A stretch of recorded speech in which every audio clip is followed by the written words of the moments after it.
They say an Omega's heart breaks twice. Once when they realize the world sees them as weak, and once when the person they were born to love confirms it. For 22-year-old Clara Vance, that second break didn't just shatter her heart, it exiled her. Cast out by the Silver Creek pack and rejected by Alpha Kaelen Sterling for a woman with more status, Clara was left with nothing but a beat-up sedan and a mysterious deed to a property no one had visited in 50 years. They told her she was worthless. They told her she belonged in the dirt. But when Clara unlocked the rotting door of that cabin in Blackwood Pines, she didn't find trash. She found a secret that the Wolf Council had killed to keep hidden. She found the Alpha King's lost mark, and he was about to wake up. The heavy oak doors of the Silver Creek pack house didn't just close, they slammed with the finality of a coffin lid. Outside, the rain in Oregon was relentless, turning the pristine, manicured lawns of the packlands into a slurry of mud. Clara Vance stood on the bottom step, the water soaking through her thin denim jacket, plastering her dark hair to her cheeks. She was shivering, but not from the cold. She was shivering from the phantom pain in her chest, the severing of a bond that had barely begun to form. Just 10 minutes ago, the grand hall had been warm. It smelled of roasted pine nuts, expensive cologne, and anticipation. It was the night of the Ascendant's ball, where the new Alpha, Kaelen Sterling, was meant to formally claim his mate. Clara had felt the pull the moment Kaelen walked into the room. It was biological, undeniable, a golden thread connecting her soul to his. She had stepped forward, her Omega instincts screaming that this was safety, this was home. But Kaelen hadn't looked at her with love. He had looked at her with the cold, calculating stare of a man looking at a stain on his expensive Italian suit. "Clara Vance," he had said, his voice booming so the entire council could hear. "You are an Omega of no lineage. Your father was a gambler, your mother a rogue. To mate with you would be to pollute the bloodline of Silver Creek." The silence that followed had been louder than a scream. Standing next to him was Serafina Hart, the daughter of the Beta Prime. She was tall, blonde, and cruel. She smirked, resting a possessive hand on Kaelen's bicep. "I, Alpha Kaelen Sterling," he continued, his eyes devoid of any emotion, "reject you, Clara Vance, as my mate." The pain hit her physically. It felt like a serrated knife dragging down her sternum. She had collapsed to her knees, gasping for air, while the room erupted in murmurs, not of sympathy, but of agreement. "Get her out," Serafina had sneered. "She's ruining the mood." Now, standing in the rain, Clara looked down at the single cardboard box she had been allowed to pack. It contained 2 changes of clothes, a photo of her late mother, and $42 in cash. She walked to her car, a rusted 2012 Ford Focus that rattled when it idled. She threw the box in the passenger seat and gripped the steering wheel, her knuckles turning white. "I will not cry," she whispered, though the tears were already hot on her face. "I will not let them see me die." She didn't know where to go. The borders of Silver Creek were closed to her now. She was a rogue, vulnerable, hunted. Her phone buzzed on the dashboard. It was a blocked number. Clara hesitated, then swiped answer. "Hello? Ms. Vance?" The voice was dry, cracking like old parchment. "This is Arthur Halloway, estate attorney for the Tri-State Wolf Council. I have been trying to reach you regarding the passing of your great-aunt, Martha Vance." Clara blinked, wiping her eyes. I didn't know I had a great-aunt Martha. Most people didn't. She was eccentric. Estranged, Halloway said. She passed 3 days ago. In her will, she left her entire estate to the first female Vance born after the year 2000. That is you." "Estate?" Clara let out a bitter, wet laugh. "I have nowhere to go, Mr. Halloway. Unless she left me a mansion, I don't see how this helps." "It is not a mansion," Halloway corrected. "It is a property in Blackwood Pines, Sector 4, deep territory. It includes a structure, a cabin." Blackwood Pines. The name sent a chill through Clara that had nothing to do with the rain. Blackwood was known as the Dead Zone. It was a stretch of dense, ancient forest near the Canadian border where shifting was difficult and the cell service was non-existent. Legend said the old kings used to hunt there, but now it was just ghosts and bears. "I have the deed and the keys at my office in Eugene," Halloway said. "If you can get here by midnight, it's yours. If not, the council seizes the land at dawn." Clara looked back at the pack house. Through the high windows, she could see the golden light of the chandeliers. She could see the silhouette of Kaelen dancing with Serafina. She put the car in gear. The engine sputtered, then roared to life. "I'm coming," Clara said. She drove away from the only life she had ever known, driving into the dark, unaware that she wasn't just inheriting a cabin. She was driving toward a destiny that would bring the Silver Creek pack to its knees. The drive to Blackwood Pines took 6 hours. By the time Clara turned off the paved highway onto the gravel logging road, her gas light had been on for 40 miles. The forest here was different. The trees were Douglas firs, but they were monstrous, their trunks as wide as houses, blocking out the moonlight. The air smelled of wet earth, pine needles, and something metallic, like ozone before a lightning strike. Mr. Halloway had been a strange man. When she picked up the keys, he hadn't looked her in the eye. He just handed her a heavy iron keyring and a thick envelope. "Don't go into the cellar," he had muttered as she left. "Martha always said the cellar sings." Clara navigated the Ford Focus up a winding, overgrown driveway. Branches scraped against the windshield like skeletal fingers trying to claw their way in. Finally, the headlights cut through the darkness to reveal the estate. It was a disaster. The cabin was a 2-story structure made of dark, hand-hewn logs that looked centuries old. The porch sagged dangerously to the left. The windows were grime-encrusted eyes, staring blankly into the woods. Ivy had consumed half the chimney. "Great," Clara sighed, killing the engine. From a mansion to a mausoleum. She grabbed her box and the flashlight she kept in the glove compartment. The moment she stepped out of the car, silence slammed into her. There were no crickets, no owls, just a heavy, suffocating stillness. She climbed the porch steps, testing each one for rot. The front door was solid oak, reinforced with iron bands that seemed overkill for a hermit's cabin. She jammed the large iron key into the lock. It required both hands and a grunt of effort to turn, but with a heavy clunk, the mechanism released. The inside smelled of dust and dried sage. Clara swept her flashlight beam across the room. To her surprise, the interior was in better shape than the exterior. There was a massive stone fireplace that took up one entire wall. The furniture was draped in white sheets, looking like ghosts frozen in conversation. "Hello," she called out. Her voice didn't echo. The wood seemed to absorb the sound immediately. She found a lantern on a heavy wooden table and managed to light it with a match from the kitchen. The warm glow pushed back the shadows, revealing the space. It was rustic, but sturdy. Clara was exhausted. The rejection bond, the severing sickness, was starting to set in. Her joints ached, and a fever was beginning to burn behind her eyes. She needed to sleep. She cleared off a dusty sofa, wrapped herself in her coat, and tried to close her eyes. Thump. Clara's eyes snapped open. The sound had come from beneath her. Thump. Thump.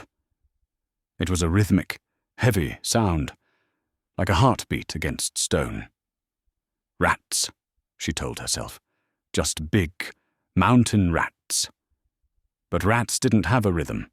Driven by a mix of fear and the reckless bravery of someone who has lost everything, Clara stood up. She grabbed a heavy iron poker from the fireplace. She followed the sound to the kitchen. At the corner of the pantry, hidden under a rug that had rotted away at the edges, was a trap door. "Don't go into the cellar," Holloway had said. Clara kicked the rug aside. The trap door had no handle, only a strange indentation in the wood shaped like a wolf's paw, but with 5 claws instead of 4. The thumping was louder now. It wasn't a mechanical sound. It sounded like a summons. Clara knelt. She placed her hand over the paw print. A shock of cold electricity shot up her arm, making her gasp. She tried to pull away, but her hand stuck. The wood beneath her palm began to glow with a faint, violet light. The floorboards groaned, and the trapdoor hissed, the seal breaking for the first time in decades. It swung open, revealing a spiral stone staircase descending into pitch blackness. The smell wafting up wasn't mold. It was power. It smelled like snow, iron, and blood. Clara descended. The stairs wound down, deep into the earth, far deeper than a root cellar should go. At the bottom, she found herself in a circular stone chamber. The room was empty, save for a pedestal in the center. On the pedestal sat a box made of black obsidian. And inside the box, resting on crushed red velvet, was an object that made Clara's wolf whimper in submission inside her mind. It was a bracer, a forearm guard made of a metal that looked like liquid silver, intricately carved with runes that hurt her eyes to look at. In the center of the bracer was a gem, a raw, uncut black diamond. Clara approached it. The thumping sound was coming from the bracer itself. It was pulsing. "Take it," a voice whispered. Clara spun around, raising the poker. "Who's there?" The room was empty. The voice had come from inside her head. "The usurper reigns. The king sleeps. Take the mark." Clara felt a trance-like state wash over her. The pain of Kaelen's rejection, the humiliation of Seraphina's laughter, it all seemed to fade in the presence of this object. This object felt important. It felt like vengeance. She dropped the poker. Her trembling fingers reached into the box. The moment her skin brushed the cold metal of the bracer, it snapped open like a jaw. Before she could scream, it clamped around her left forearm. Searing pain. Clara screamed as the metal tightened, the needles on the inside digging into her flesh, finding the bone. The black diamond flared with a blinding white light that illuminated the entire cellar. The runes on the bracer began to spin. Above her, the cabin shook. Dust rained down. And then, deep in the woods of blackwood pines, miles away from where she stood, a howl ripped through the night. It wasn't the howl of a normal wolf. It was a roar that shook the trees, a sound so ancient and dominant that every alpha in 100-mile radius woke up in a cold sweat. Clara fell to her knees, clutching her arm.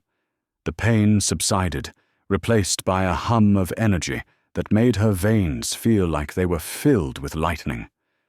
She looked at the bracer. It had fused to her skin. It wasn't just jewelry anymore. It was part of her. And on the wall of the cellar, words began to burn themselves into the stone, glowing in the same violet hue. "Whosoever bears the mark wakes the king." Clara panted, staring at the words. "What have I done?" The silence that followed the massive howl was heavier than the one that preceded it. It was a terrified silence. The forest held its breath. In the cellar, Clara couldn't breathe. The silver bracer wasn't just on her arm. It was pulsing in time with her own heart, sending waves of icy fire through her veins. Her omega wolf, usually a timid creature that kept its head down, was currently clawing at the back of her mind, whimpering in abject terror. Submit, hide, play dead. But the bracer whispered something else. Stand, fight, rule. Clara stumbled back up the spiral staircase, her legs feeling alien and too strong. When she burst back into the kitchen, the cabin felt different. The air was charged with static. The dust motes hung suspended in the air, frozen in time. She needed to leave. Now. She grabbed her car keys with her free hand. Her left arm felt too heavy, like it was made of solid lead, and bolted for the front door. She threw it open and stopped dead. Standing at the bottom of the porch steps, illuminated by the weak headlights of her Ford Focus, was a nightmare.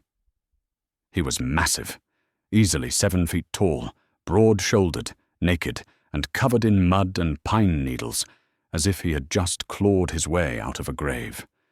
Which, Clara realized with sickening dread, he probably had.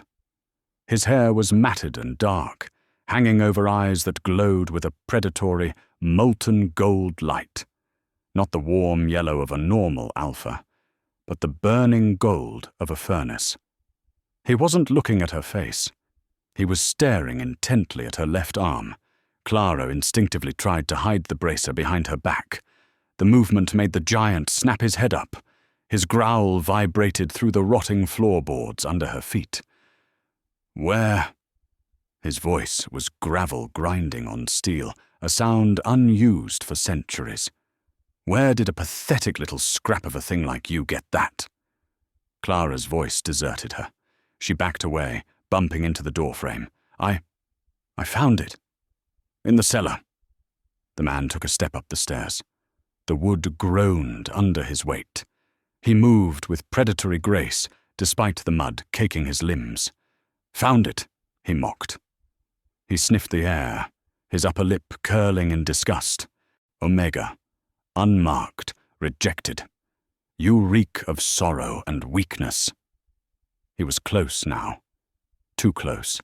The heat radiating off him was intense. He reached out a hand that was large enough to crush her skull and grabbed her left wrist. His grip was iron. Clara cried out, trying to pull away. But he yanked her arm forward, inspecting the bracer. It accepted you, he murmured, sounding genuinely confused. The golden eyes narrowed. Why would the conduit accept a broken vessel? Let me go! Clara managed to choke out. He ignored her. He ran a thumb over the black diamond in the center. The gem flared again, responding to his touch with a violent hum of energy. The surge knocked Clara back against the cabin wall, breath leaving her lungs in a whoosh. The giant threw his head back and laughed. It was a terrifying sound, devoid of humor, filled only with triumph and ancient rage. They thought they could bury me, he roared to the night sky. They thought they could separate me from my heart and leave me to rot in the earth. But the king never dies. He looked back down at Clara, his expression shifting from rage to cold calculation. I am Valerius, the first Alpha, the Iron King, and you, little Omega, are holding my power hostage. Valerius. Every wolf pup knew the nursery rhymes. The Iron King who ruled before the council was formed, a tyrant so powerful, his own lieutenants betrayed him and used dark magic to seal him away because he couldn't be killed. They were supposed to be stories to frighten children into obeying the pack laws. They weren't stories. I didn't mean to, Clara whispered, trembling. Take it back. Please, I don't want it. Valerius leaned in close, his breath hot on her face. It smelled of raw meat and centuries of damp earth. I cannot take it back. Not yet. It has bonded to your life force. If I rip it off now, you die. And if you die before the transfer is complete, my power dies with you. He released her wrist with a shove. Clara slumped to the porch floor. Get up, Valerius commanded. He turned and looked out into the dark woods. That howl woke more than just me. The council's lapdogs will be here soon, and I am hungry. 300 miles away, in the opulent mahogany office of the Silver Creek Alpha, Kaelen Sterling was pacing. The Ascendant's ball had been ruined, not by Clara's dramatic exit, that was merely annoying, but by the seismic wave of energy that had just rolled over the continent. Every Alpha in the hemisphere had felt it. It was a challenge, a psychic slap in the face. Serafina was lounging on a leather sofa, sipping champagne, though her hand was shaking slightly. It came from the north, Kaelen. Deep north. Blackwood! Kaelen spat the word like a curse. He stopped pacing and slammed his fist onto his desk. That useless Omega. She went there. Holloway said she took the key. Clara, Serafina scoffed. Kaelen, darling, be serious. That girl couldn't wake a sleeping kitten, let alone whatever made that noise. She probably drove off a cliff in that rust bucket of hers. I don't care what she did, Kaelen snarled, his wolf pacing aggressively just beneath his skin. He couldn't explain the sudden, sickening lurch in his gut when he thought of Clara now. It wasn't love, it was fear. That land was supposed to remain condemned. The council was clear. If she trespassed on a sacred site. He hit the intercom button on his desk. Send in Jax. Moments later, Serafina's brother, Jax, entered. He was the pack's beta, a brute of a man who enjoyed the violent parts of his job a little too much. Alpha, Jax nodded. Take a squad, 5 trackers, fast movers, Kaelen ordered. Go to the Vance property in Blackwood Pines. Find Clara. If she's alive, bring her back for questioning by the council. If she's dead, bring back proof. Jax grinned, showing too many teeth. Consider it done. She won't get far. Back at the cabin, Clara was quickly realizing that inheriting a mythical Alpha King was worse than inheriting debt. Valerius had raided the kitchen. He had eaten 3 cans of expired peaches, tin and all, before demanding meat. When Clara told him there was none, he had simply walked into the woods naked and returned 10 minutes later, dragging a full-sized buck. He tore into it raw on the porch. Clara had to look away, sickened by the savage display. He was ancient, archaic, and utterly brutal. He spoke in a dialect that was sometimes hard to understand, referring to things that hadn't existed for 500 years. He didn't know what a car was. He thought the electric lantern was trapped sorcery. But the most terrifying thing was the connection between them. Through the bracer, Clara could feel him. She felt the vast, bottomless ocean of his power, currently drained low but slowly refilling. She felt his centuries of simmering rage at his betrayal, and most appallingly, she felt his complete disdain for her. To Valerius, she was a tool, a temporary storage unit for his godhood. You are too thin, Valerius said, tossing a deer leg bone into the yard. He wiped blood from his mouth with the back of his hand. He had finally deigned to wrap one of the dust sheets from the sofa around his waist, like a toga. If we are to travel, you need strength. The conduit draws from your stamina. Travel? Where are we going? Clara asked, hugging her knees to her chest. She was still sitting on the porch swing, too afraid to move past him. South, Valerius said, his eyes gleaming gold in the dark. To the seat of the council. I have debts to collect, and thrones to reclaim. He looked at her, his gaze piercing. And you, Omega, will help me take them. Why would I help you? Clara found a spark of defiance. You're a monster. You're just like Kaelen. Just like all of them. Thinking you own people. Valerius moved so fast she didn't see him blur. Suddenly, he was standing over her, tilting her chin up with a blood-stained finger. I am a monster. Little scrap. I am the monster that other monsters check under their beds for. But unlike the whelp who rejected you, I do not pretend to be civilized. Kaelen Sterling cast you out to die in the cold, because you weren't pretty enough for his ambitions. He leaned closer, his voice dropping to a terrifying whisper. I will use you. I will drain your energy to fuel my return. But while you carry my mark, no one else will ever touch you again. You are under the protection of the Iron King. Now tell me, is that not better than being trash on the side of the road? Clara stared into those burning eyes. He was offering her a terrible bargain. Become the battery for a tyrant, or face the world alone as a rogue Omega. Before she could answer, Valerius stiffened. He turned his head toward the driveway, his nostrils flaring. Company, he growled. A second later, headlights swept up the long driveway. Two large black SUVs screeched to a halt behind Clara's Ford. Doors flew open, and 6 large wolves poured out, shifting mid-air into their human forms. Leading them was Jax. He held a high-powered rifle, illuminated by the SUV's headlights. Well, well, Jax sneered, spotting Clara on the porch. Kaelen was right. The little rat crawled into a hole. He raised the rifle, aiming it directly at Clara's chest. Council orders, Clara. You're to come with us. Resisting is punishable by death. Though honestly, I hope you resist.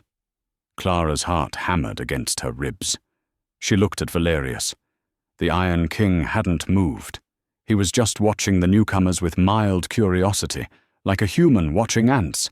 Who is the large hobo? Jax shouted, gesturing with the gun toward Valerius. Step away from the girl, freak, or I'll put you down too. Valerius tilted his head. He looked at Clara, a cruel smirk playing on his lips. Tell me, Omega, Valerius murmured, only loud enough for her to hear. Do you want them to take you back to the man who broke you? Or do you want to see what your inheritance can really do? Clara looked at Jax. She remembered the way he used to laugh when Seraphina tripped her in the hallways of the pack house. She remembered how he had stood by the door during her rejection, smirking as Kaelen destroyed her life. If she went back with him, she was dead. Anyway, the council would silence her to keep whatever secret was hidden here. She looked up at Valerius. The devil she didn't know. Help me, she whispered. Valerius's grin widened. As you wish, my queen. The title was mocking, but the intent was deadly serious. Valerius stepped in front of Clara. He didn't shift into a wolf. He didn't need to.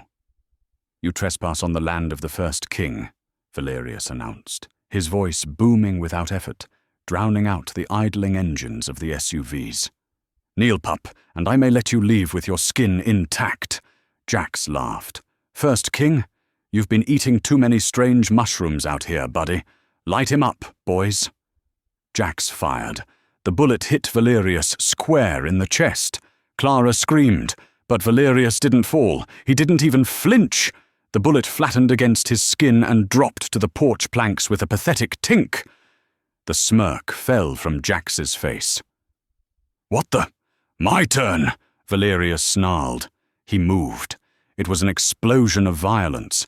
Valerius leapt off the porch, covering the 20 feet to the first tracker in a single bound. He grabbed the wolf by the throat and tossed him through the windshield of the lead SUV like he was a rag doll. The other 4 trackers shifted instantly, massive timber wolves lunging at the giant. Clara watched, horrified and mesmerized. Valerius fought like a whirlwind.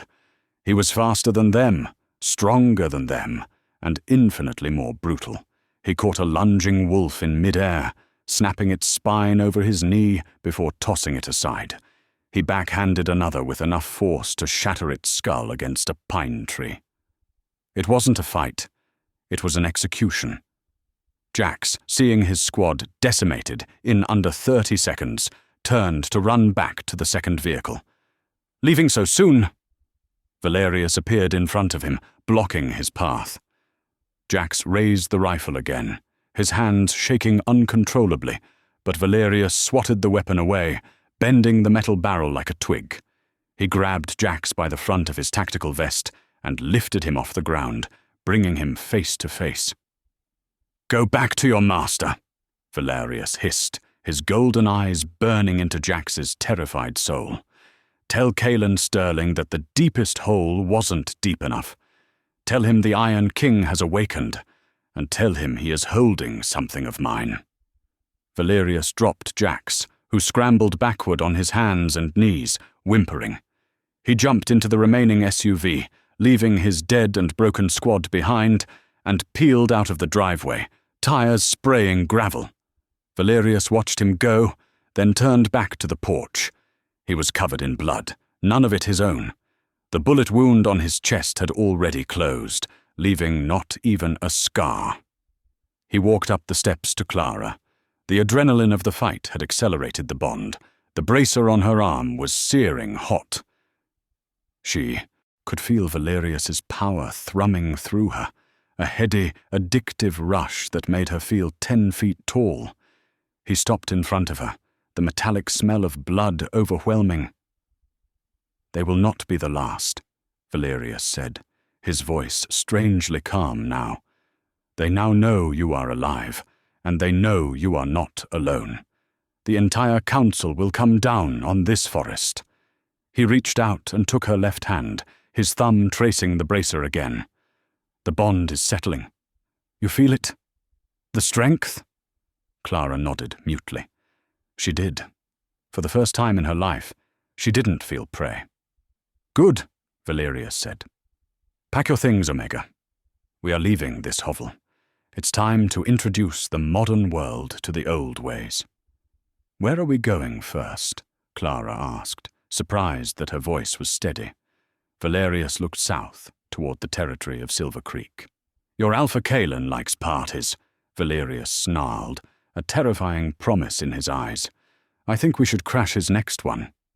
The transition from the ancient, moss-draped silence of Blackwood pines to the neon glare of the modern world was violent. They ditched the rusted Ford Focus 20 miles down the logging road. The engine had finally given up the ghost, sputtering and dying with a metallic cough. Valerius had complained incessantly about the noise and the smell of gasoline, calling it a chariot for dung beetles. When they reached the first paved junction, a hapless tourist in a brand-new Range Rover had stopped to ask for directions. Valerius hadn't let the man finish his sentence. He simply ripped the driver's side door off its hinges, metal screeching like a banshee, dragged the screaming human out by his North Face jacket, and tossed him gently but firmly into a drainage ditch. "A marginal improvement," Valerius grunted, sliding into the driver's seat. The leather groaned under his massive frame.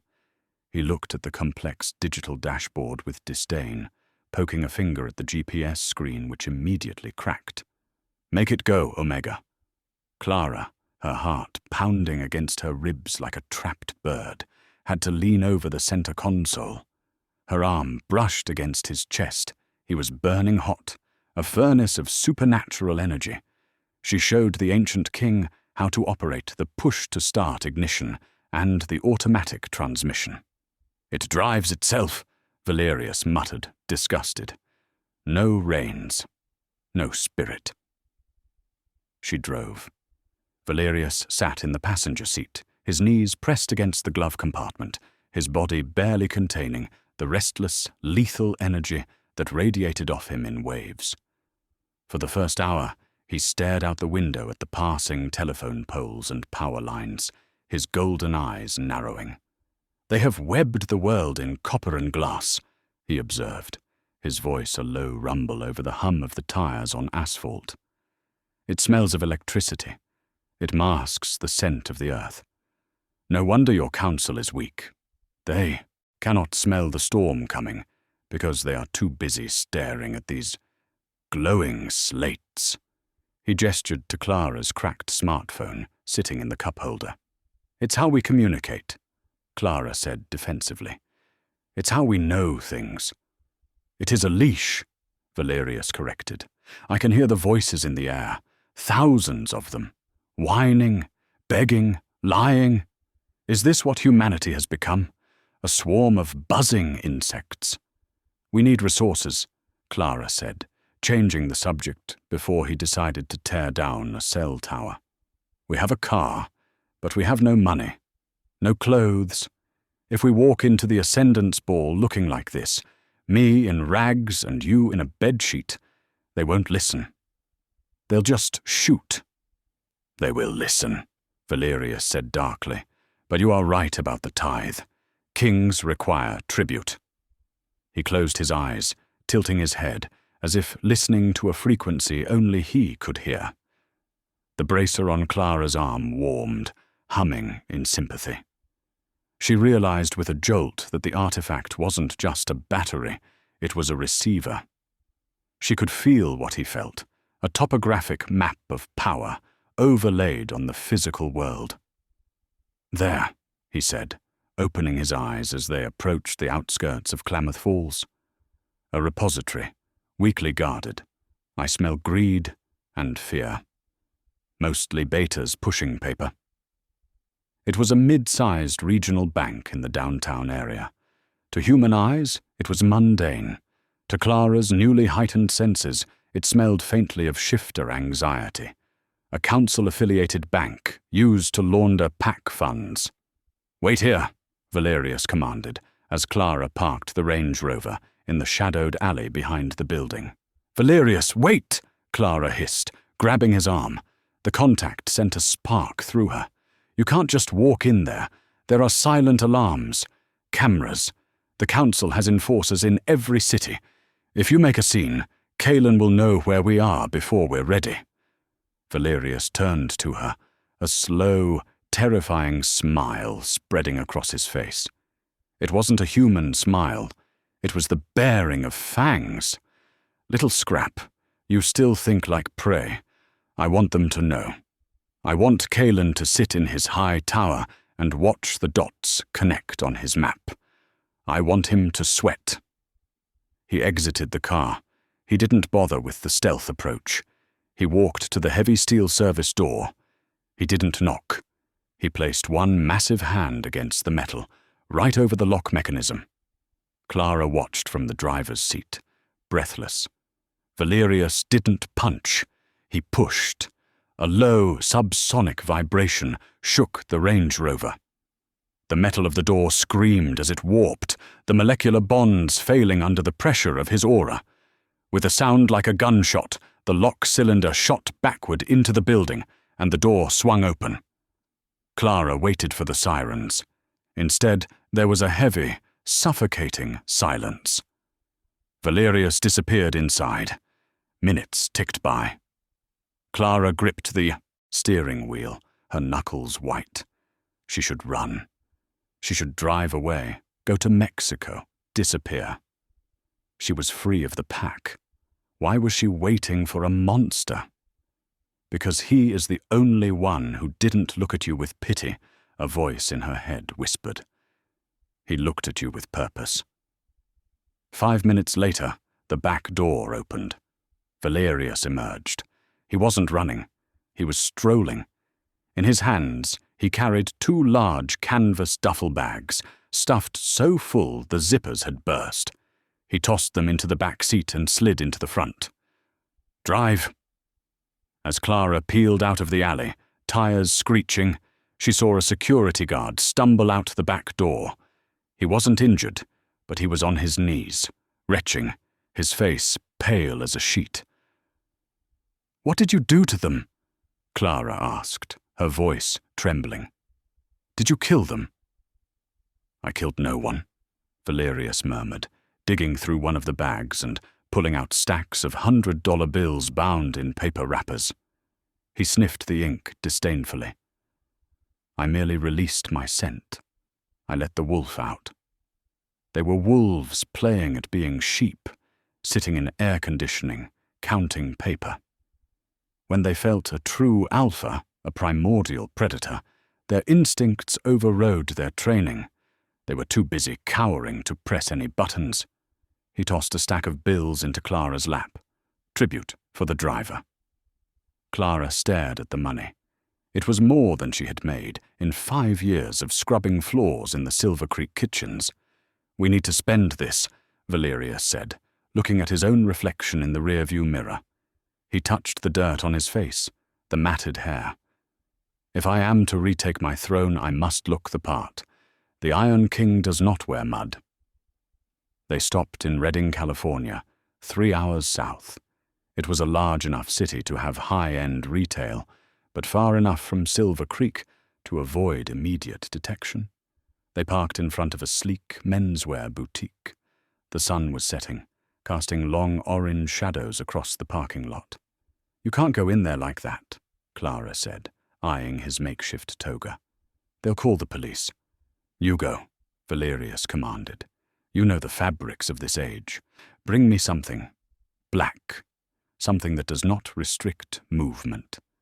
And boots, leather, no plastic." Clara took a handful of cash, thousands of dollars, and went inside. For the first time, she wasn't shopping at a thrift store. She bought a charcoal grey Italian suit, silk shirts, and heavy combat boots that looked like they could kick through a brick wall.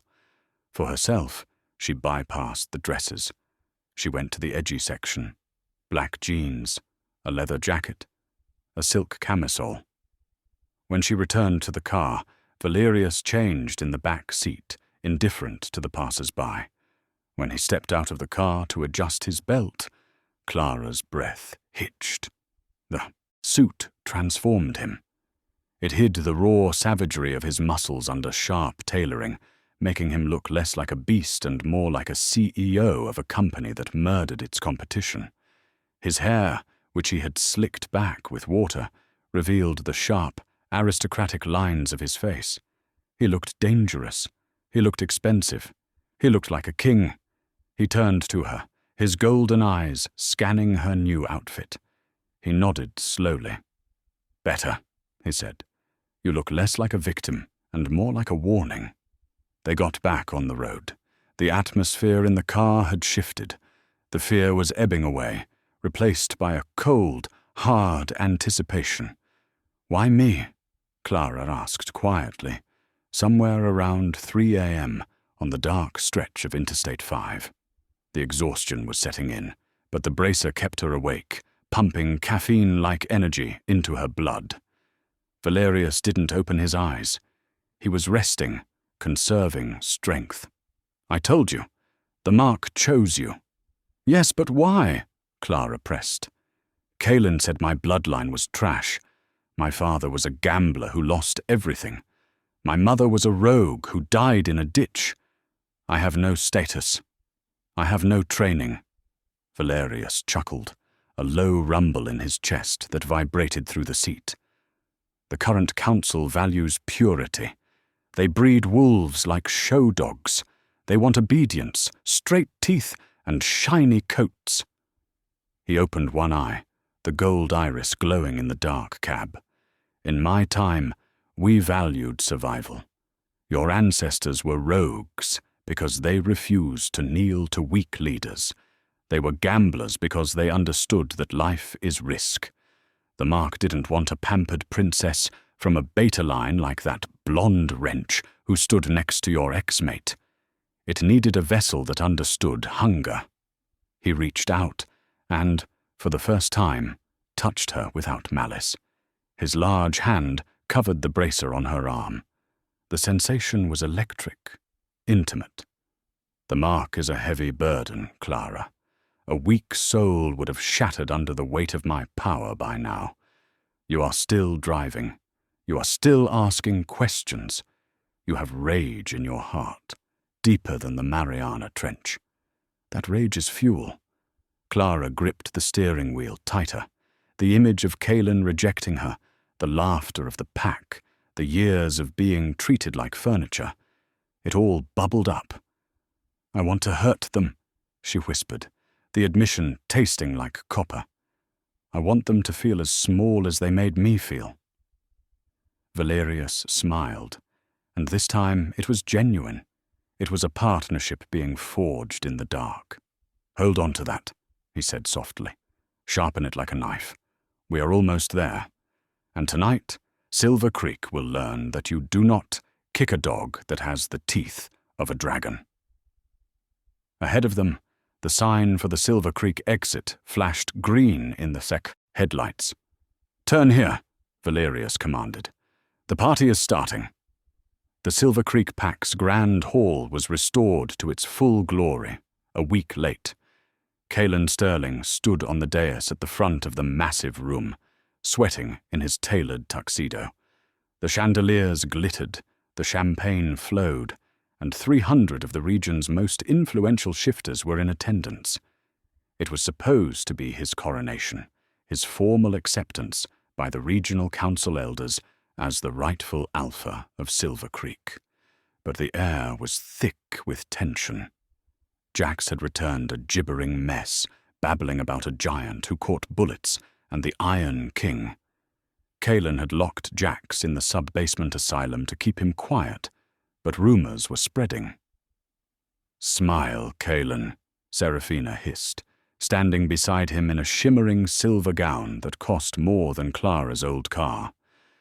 "Elder Thorn is watching. You look like you're waiting for a firing squad." Marcus Thorn, one of the 7 governing elders of the North American Council, sat at the high table, sipping red wine. He was an ancient wolf, slick and diplomatic, whose power lay in politics and subtle magics rather than brute force. "There are whispers, Kaelen," Elder Thorn had said earlier that evening in private.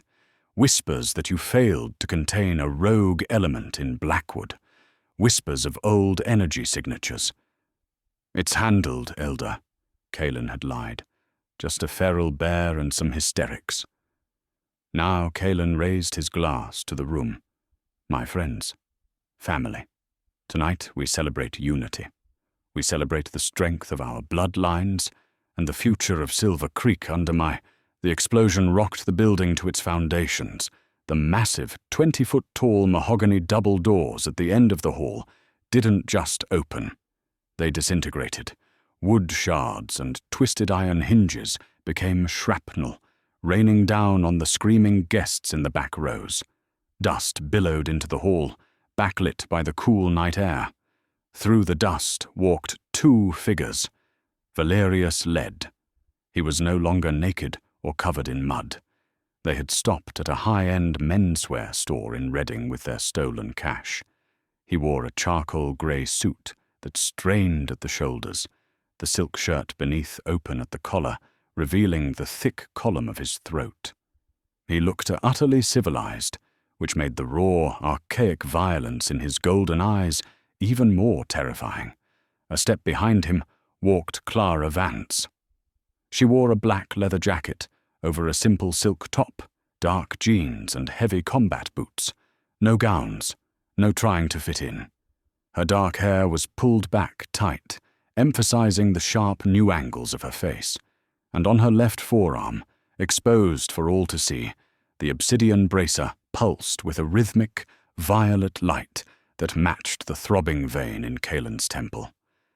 The silence in the hall was absolute. Kaelen gripped the podium so hard the wood cracked. Seraphina took a step, back, her face pale beneath her makeup. "Kaelen Sterling," Valerius's voice didn't need a microphone. It filled the space, resonating in the chest cavities of every shifter present, triggering an instinctive, biological urge to drop to the floor and expose their throats. "You threw a party, and you didn't invite the landlord." "Guards!" Kaelen screamed, his voice cracking. "Kill them! They are rogues and terrorists!" 20-pack warriors, Kaelen's elite guard, shifted instantly. Fur ripped through expensive suits as massive timber wolves flooded the center aisle, charging the intruders. Valerius didn't even break stride. He kept walking toward the dais. When the first 3 wolves leaped at him, Valerius simply backhanded the air. A wave of pure kinetic force, visible as a shimmering distortion in the air, slammed into the lead wolves. They were blasted backward, crashing into the tables, scattering glassware and terrified socialites. It wasn't a fight. It was a deity swatting insects. Valerius moved through the chaos, a calm eye in the storm of fur and teeth. He grabbed a shifting wolf by the scruff of its neck and threw it into another guard with bone-crushing force. Clara kept pace with him. A guard tried to flank Valerius, lunging for Clara, seeing her as the weak link. Clara didn't flinch. She threw her left hand up, palm open. The bracer flared, blindingly bright. A concentrated bolt of violet lightning erupted from the black diamond, striking the wolf mid-air. It yelped in agony as the bolt convulsed its muscles, dropping it to the floor, unconscious and smoking slightly. Clara stared at her own hand, stunned by the destructive power she just wielded. Within 2 minutes, Kaelen's elite guard was decimated. Broken bodies littered the expensive parquet flooring. Valerius stopped at the foot of the dais. He looked up at Kaelen, who was trembling uncontrollably. "You sit in a high chair, pup," Valerius sneered. "You think because you wear a suit and drink wine that you are a king. You have forgotten what it means to govern wolves." "Elder Thorn," Kaelen pleaded, looking to the high table. "Do something. Use the suppression seals." Elder Thorn stood up. His face was grim. He began to chant in the old tongue, his hands weaving complex patterns in the air. The air in the room grew heavy, a magical dampening field designed to neutralize aggressive shifting and siphon off alpha power. Valerius threw his head back and laughed. The sound shattered champagne flutes on nearby tables. "Council magic," Valerius scoffed. "Tricks you learned from hedge witches to keep yourselves tame." He slammed his foot onto the dais step. The dampening field shattered like glass. Elder Thorn gasped, clutching his chest as the magical backlash hit him, collapsing back into his chair. Valerius ascended the stairs. Kaelen tried to shift, to fight, but Valerius moved too fast. He grabbed Kaelen by the throat and lifted him off his feet, holding him, dangling over the edge of the stage for the entire room to see. "This is your Alpha?" Valerius roared to the crowd. "This whimpering child who rejects his own kind based on a ledger?" He threw Kaelen down onto the stage. Kaelen landed in a heap at Clara's boots. Kaelen looked up, blood dripping from his nose. He looked at Clara, really looked at her for the first time in years. He saw the cold fire in her eyes, the power radiating from the bracer. "Clara," he wheezed. "Please, I made a mistake. We can fix this. You belong here." Serafina, seeing her future crumbling, lunged at Clara with a silver steak knife she'd grabbed from a table. "You miserable little—" Clara didn't even need the bracer this time. She sidestepped the clumsy attack, grabbed Serafina's wrist, and twisted with newfound alpha strength. The bone snapped loudly. Serafina screamed and dropped to her knees. Clara looked down at the two people who had defined her worth for her entire adult life. The golden couple. They looked pathetic. "I don't belong here, Kaelen," Clara said, her voice steel. "Not anymore. You were right. I'm a rogue, and I found a better pack." Valerius stepped up beside Clara. He placed a heavy hand on her shoulder, a claim, a warning to everyone else. He looked out at the terrified assembly, at Elder Thorn cowering at the high table. "The slumber is over," Valerius announced, his voice rolling like thunder. "Go back to your councils. Tell them the Iron King has returned to reclaim his domain. The age of hiding is finished. From this night on, the wolves rule the night again." He looked down at Clara, a dark, possessive pride in his eyes. "Come, my conduit. We have a kingdom to burn." Valerius turned and walked toward the exit, stepping over the debris. Clara looked one last time at Kaelen, broken on the floor, and Serafina weeping over her broken wrist. She felt no pity, only a cold, hard satisfaction. She turned and followed the monster she had woken, walking out of the light of the chandelier and into the darkness, ready to set the world on fire. The Ascendance Ball was meant to be a new beginning for Silver Creek. Instead, it was an end. Clara Vance, the rejected Omega, walked out of that hall, not as a victim, but as the right hand of an ancient, resurrected tyrant. Kaelen is broken, the Council is terrified, and the Iron King has declared war on the modern world. But has Clara found freedom, or just a more dangerous master? This is only the beginning of the Iron King saga.